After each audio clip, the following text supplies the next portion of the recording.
पाकिस्तानियों, कराची के समुंदर ने आज सिर्फ लहरें नहीं देखी, आज कराची ने इनकलाब का शोर सुना है। ये कोई आम एंट्री नहीं थी, ये किसी फिल्म का सीन भी नहीं था, ये तारीख के वो मनाजर थे जो किताबों में लिखे जाते हैं और आने वाली नस्लें पूछेंगी कि ये वो दिन था जब कराची बोल उठा। आज खैबर पख्तूनख्वा के वजीर आला सुहेल अफरीदी ने कराची में कदम रखा, मगर जो इस्तकबाल हुआ, खुदा की कसम, वो इस्तकबाल किसी वजीर आला का नहीं था, वो इस्तकबाल कप्तान के नजरिए का था। 19 साल पहले यही एयरपोर्ट था जब एक लीडर डील करके आई थी और नारा था, कल भी भुट्टो जिंदा था, आज भी भुट्टो जिंदा है। मगर आज नारा कोई नहीं, आज जज्बात बोल रहे थे, आज खामोशी चीख रही थी, आज सिर्फ एक आवाज है, आजादी।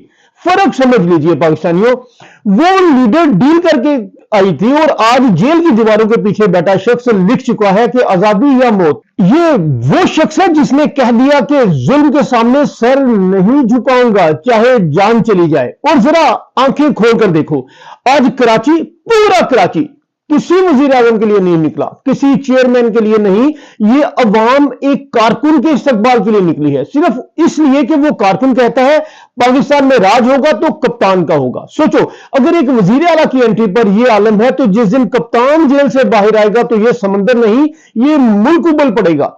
ये कोई सियासी जलसा नहीं था, ये रेफरेंडम था, ये कराची का पैगाम था इक्तदार के ऐवानों के लिए। अवाम जाग चुकी है, फैसला हो चुका है। अब सवाल ये नहीं कि कौन वजीर आजम बनेगा, अब सवाल ये कि इस अवामी सुनामी के सामने कौन खड़ा रह पाएगा। याद रखो, ये शुरुआत है, ये ट्रेलर था, पूरी पिक्चर अभी बाकी है।